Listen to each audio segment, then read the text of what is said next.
What's up, guys? Welcome to Talk Malcolm Talk, and I got a couple things we're going to talk about today, so I'm going to go ahead and play this intro, and then you're going to see my face again. That way, we can talk. Play it.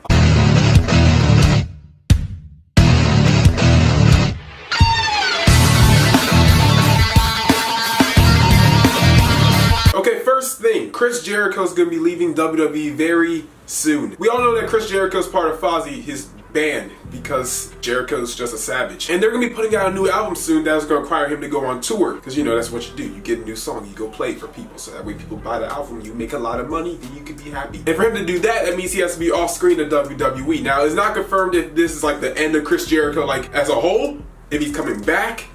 We don't know. But what's been scheduled as of right now for the Hell in a Cell pay-per-view in like 2 weeks? It has to be Chris Jericho versus Kevin Owens for the Universal Championship. Now, if nothing's confirmed, it's just a rumor. But everything that's going on with Jericho, it only makes sense as next challenger is Chris Jericho. Now, this would kind of lead to the conclusion that if they do have that match and it's confirmed, that Chris Jericho would lose. And I would hope that, because Kevin Owens hasn't held the title that long, and that would suck if you put it on Jericho. But I wouldn't be upset if you put on Jericho.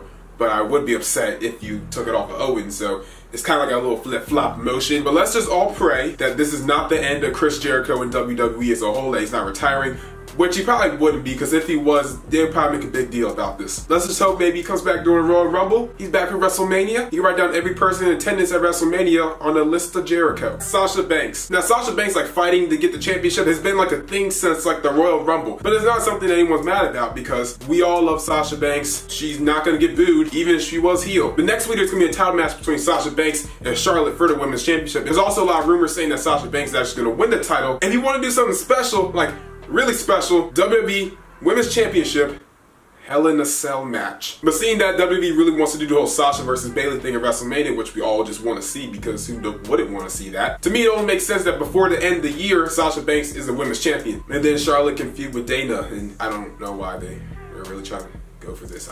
Do they think that we're interested in Dana Brooke at all? Ryback is trying to do MMA. Doesn't that sound like a familiar person that he hates? Ryback's been in talks with Bellator about actually going and sign with a company so he can actually pursue a career in mixed martial arts. This is where someone might get upset.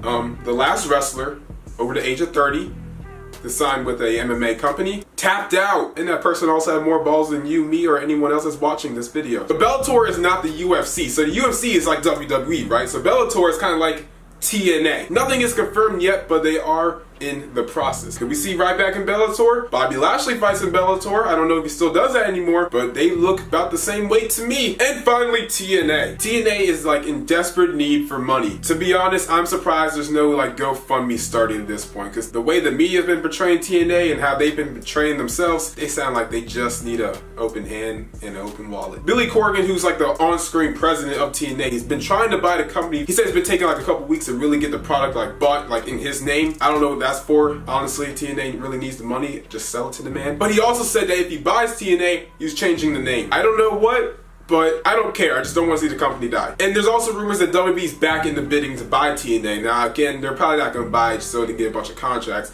They're probably just buying so they can get the library to put on their network. And that is the video. Hope you guys really enjoyed. Make sure to like, comment, share, and always subscribe. And we outie.